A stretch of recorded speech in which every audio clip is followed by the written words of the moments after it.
all things Randi at RandiRhodes.com. Go for launch. Yeah. Speaking truth to power, the Randi Rhodes Show. Hey, white dudes. So, I think we're all pretty sick of hearing how much we suck. Every time you go online, it's the same story. We're the problem. And yeah, some white dudes are. Trump and all his MAGA buddies are out there making it worse, shouting nonsense in their stupid red hats and acting like they speak for us when they don't.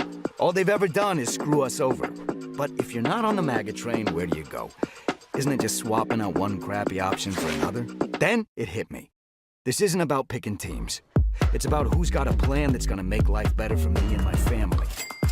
So I've been doing my own research and decided to check out Kamala Harris and Tim Walz. And before you jump down my throat, they're actually talking to guys like us. No lectures, no BS. Just real solutions that protect our freedoms and help us take care of the people who matter. And honestly, I think Harris and Walz are the ones to make that happen.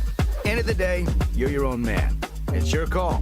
But if anyone gives you crap about it, tell them it's none of their damn business.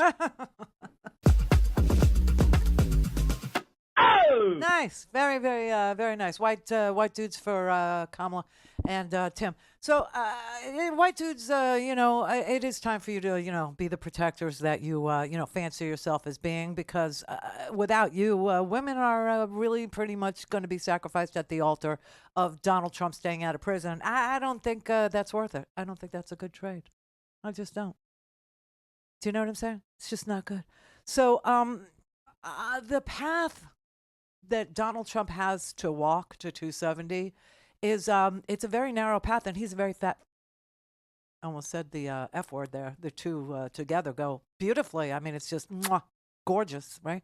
Almost said that, but I'll just say fat freak. Okay, how's that? So the narrow path he has to walk is not going to be easy, and this is a guy who has difficulty walking anyway, okay? And so he has to win Pennsylvania. That's why I keep saying it's a very, it's a very specific road to the 270 number, the magical number. And, here's a little thing. I don't even know if 270 is going to be the number. What? It always has been. Are you going to make some crap up that we're going to have to believe you over what we know has been historically the number? No, but I am going to offer you this little tidbit. So, this last Friday, I think was last Friday. It wasn't Thursday. It was Friday. We explained to you that Georgia has set up this fake, board of elections, and they have put 3 election deniers on the 5-person panel, and they are overstepping their authority and saying, that the rules for how Georgia selects its electors have changed now. And they are acting in opposition to the Secretary of State and the governor of the state of Georgia, literally in opposition. And they're saying that what they want to have happen on election eve is for the ballots to be kept secret until they can be hand counted. They will not certify the ballot totals until they can be hand counted. And the machines are very accurate. And we're not talking about tabulation, okay? Just to be very clear with you about this.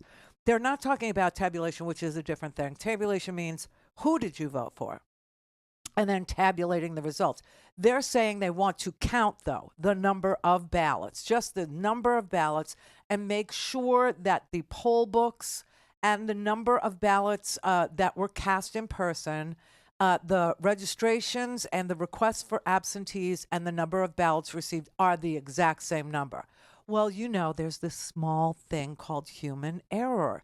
And if they're willing to change the rules during this 90-day quiet period, which is traditionally, and again, it's just a norm, it's not a law, but the 90-day quiet period means you don't change laws for voting 90 days ahead of an election, 3 months ahead of an election. We're like, 6 weeks ahead of an election, and they've changed it. So if somebody decides to get it in their head, let's say in Coffee County or any other county, that the people in Coffee County that voted were, according to the poll books, 900, because Coffee County is little, right? So it helps us keep the number small. So let's say they say 900 people showed up to vote, and we have 950 ballots, that means people voted twice, then there's a question.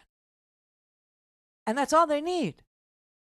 They just need a question. Is this legal? No.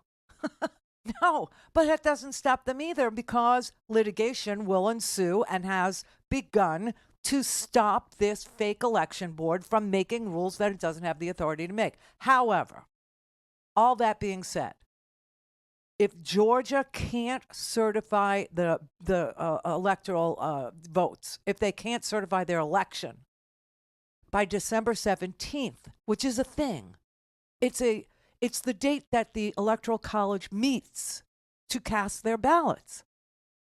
And if Georgia can't participate because they haven't agreed on who got the majority of the votes in the state of Georgia, therefore won the slate of electors pledged to either Harris or Trump, if they can't agree that the election was free and fair, if they can't certify the winner, then guess what? We don't have Georgia's 16 electoral college votes.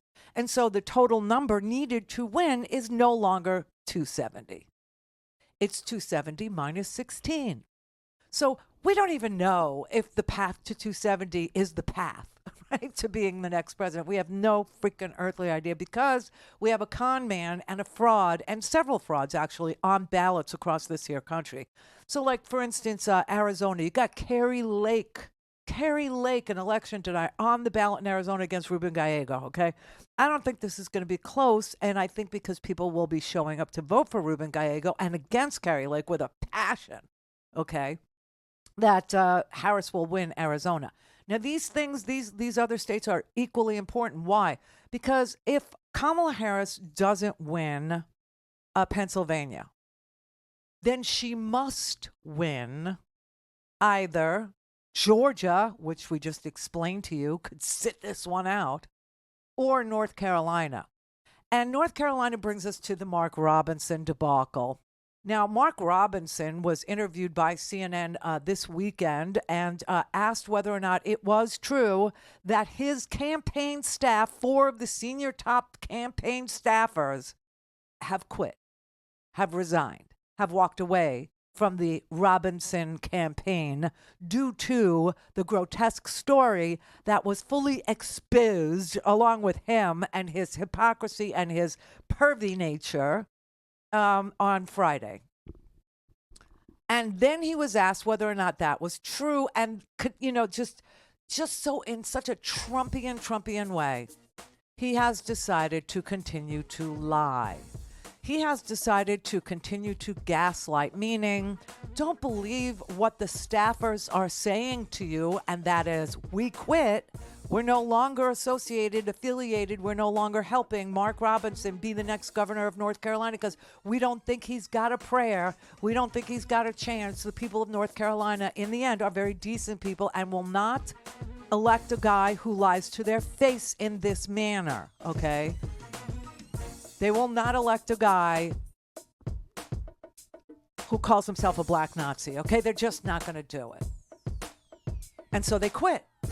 Well, they asked him, isn't it true that your staffers quit? He goes, no, that's not true. This is all made up. Everything's a hoax.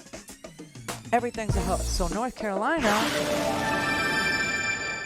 don't have time to listen to the live show?